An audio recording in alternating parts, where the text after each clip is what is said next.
online biology class.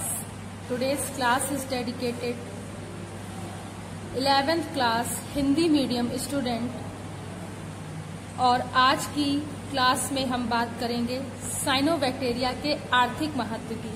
मैं आपको बता दूं, ये आपका दूसरा चैप्टर चल रहा है, ठीक है, जिसका नाम है जीव जगत का वर्गीकरण। और आज के इस सीरीज में हम लोग बात करेंगे साइनोबैक्टीरिया का आर्थिक महत्व स्पष्ट कीजिए। इस तरीके से क्वेश्चन पूछे जाते हैं और इसी को ही आज हम लोग समझने का प्रयास करेंगे। एक बात मैं आप लोगों को बताना चाहती हूँ कि अगर किसी जीव में, ठीक है, मैं बात करूं तो लाभदायक एक्टिविटी होती है तो हानिकारक एक्टिविटी भी होती है, और उसी के संदर्भ में हम लोग आज बात करने जा रहे हैं। तो अब हम लोग बात करते हैं इसके लाभदायक या यूजफुल एक्टिविटी की।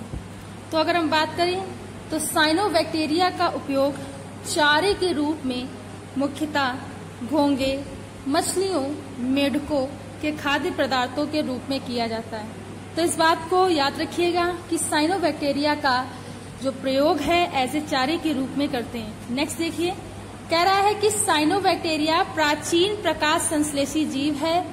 ये कार्बनिक भोजन का निर्माण करने में CO2 का उपयोग करके ऑक्सीजन को निष्कासित करता है, जिससे वातावरण का शुद्धिकरण होता है और ऑक्सीकारक वायुमंडल का निर्माण होता है। तो साइनोबैक्टीरिया जो होता है इको फ्रेंडली होता है। ये क्या करता है, वातावरण को शुद्ध करता है और शुद्धतम ऑक्सीकरण का, ऑक्सीजन का निर्माण करता है। तो ये भी बात याद रखेंगे। नेक्स्ट देखिए, कह रहा है कि साइनोबैक्टीरिया का मानव के भोजन के रूप में कोई विशेष योगदान नहीं होता है, लेकिन प्रोटीन, विटामिन बी कॉम्प्लेक्स एवं खनिजों की आपूर्ति स्पुरुलिना द्वारा होती है। तो स्पुरुलिना एक प्रकार का साइनोबैक्टीरिया है, और स्पुरुलिना एक अच्छे विकल्प के रूप में कुछ अनाजों जैसे गेहूं, चावल के लिए पाउडर के रूप में पकाने के लिए प्रयुक्त किया जाता है। और बेटा इसका प्रयोग बिस्कुट के निर्माण में भी किया जाता है। तो बिस्किट के जो निर्माण होते हैं इसमें भी साइनोबैक्टीरिया का एज ए फूड प्रयोग किया जाता है। अब नेक्स्ट है, साइनोबैक्टीरिया का खाद के रूप में उपयोग सर्वविदित है।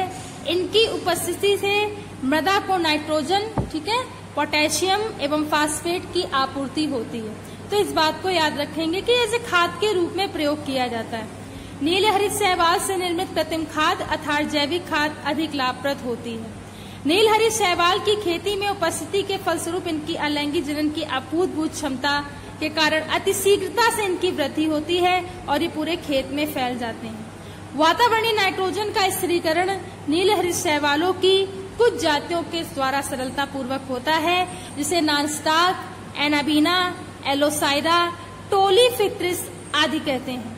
इनका उपयोग धान के खेतों की मृदा में नाइट्रोजन की आपूर्ति के लिए किया जाता है।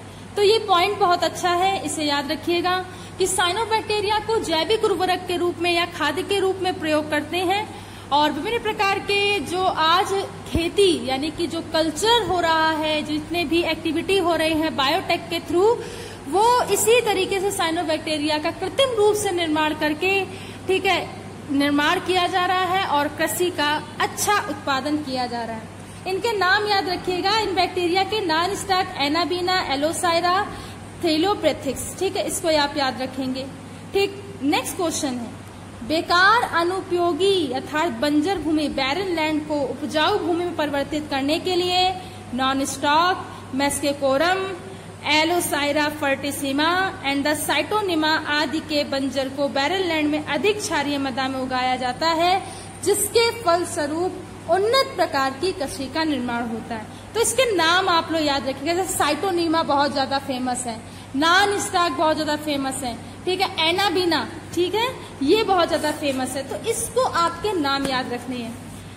ठीक, कह रहा है कि मृदा की उर्वरक शक्ति में वृद्धि होती है। इनके मृत्यु होने पर कार्बनिक पदार्थों की अधिकता के कारण बेटा क्या होता है, ठीक है, इनमें उर्वरक क्षमता बढ़ जाती है। तो ये बात याद रखेंगे। आगे देखिए, मृदा संरक्षण में ये महत्वपूर्ण भूमिका निभाते हैं। ये मृदा के कणों को परस्पर संयुक्त करके रखने का कार्य करते हैं। साइनोबैक्टीरिया की असीमित वृद्धि श्लेष्मिक आच्छाद के लिए फलस्वरूप होती है। श्लेष्मिक आच्छाद एक तरीके से मैं कहूँ तो एक श्लेष्मा का निर्माण करते हैं जो विभिन्न प्रकार के ठीक है तरल स्थैतिक दाब के द्वारा क्या करता है, बॉडी को मेंटेन करने के काम में आता है। तो ये बात याद रखेंगे। नेक्स्ट है साइनोबैक्टीरिया का उपयोग शोध कार्यों के निर्मित प्रयोगशालाओं में किया जाता है। आप ये भी बात याद रखेंगे कि इसका प्रयोग जो प्रयोगशालाएं हैं, बायोलॉजी लैब है, लेबोरेटरी है, उसमें भी किया जाता है। उदाहरण के लिए स्पुरुलिना एंड एनेसिस का। तो इन सब का बेसिकली यूज किया जाता है। ग्राम निगेटिव, ग्राम पॉजिटिव बैक्टीरिया को कैसे लिटमस पेपर पे हम लोग देखते हैं कि किस किस तरीके के बैक्टीरिया, तो इस तरीके से इनका यूज किया जाता है। अब है साइनोबैक्टीरिया का हानिकारक प्रभाव।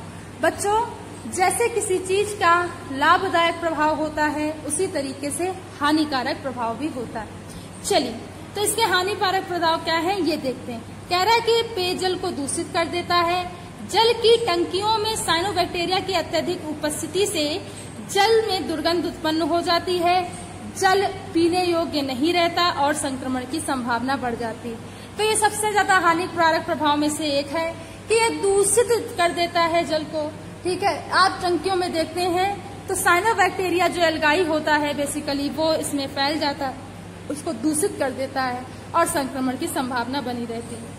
वाटर ब्लूम आप जानते हैं, जैसे कि एल्गल ब्लूम होता है वैसे ही वाटर ब्लूम होता है। दोनों का मतलब एक ही होता है।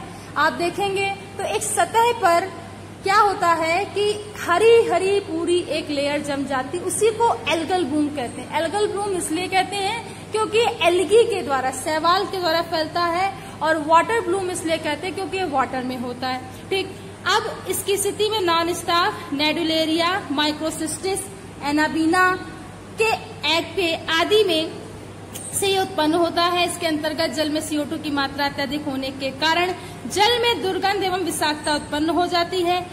जलीय जंतुओं को सांस लेने में कठिनाई होने लगती है, अतः इनकी मृत्यु हो जाती है। बड़े कसेर की जंतु, गाय, भैंस, पक्षी इस जल का सेवन करने से संक्रमित हो जाते हैं। तो ये बात याद रखते हैं।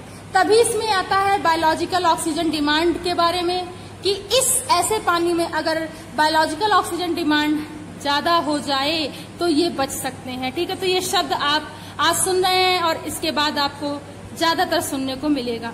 कह रहा मानव स्वास्थ्य के लिए भी एनाबीना माइक्रोसिस्टिस की जल में अधिक उपयोगी हानिकारक होती है। तो मैं आपको बता दूं, मानव स्वास्थ्य के लिए एनाबीना है, माइक्रोसिस्टिस है, अगर इनकी जल में अधिक मात्रा आ जाए तो ये बहुत हानिकारक होते हैं। इस प्रकार से हमें चर्म रोग का खतरा, ठीक है, लिंगबिया से उत्पन्न होता है। ये एक भाई एल्गाई है, इसको याद रखेंगे। लिंगबिया से उत्पन्न होता है। नीलहरे शैवाल नमी युक्त कपड़ों पर और सरलता से उग जाते हैं और कपड़े इन जगहों पर कपड़ा गल जाता है। तो ये है साइनोबैक्टीरिया के हानिकारक प्रभाव। मैं उम्मीद करती हूँ कि आज का वीडियो लेक्चर आपके लिए हेल्पफुल रहा होगा। So thanks to all student to watch this and thanks again.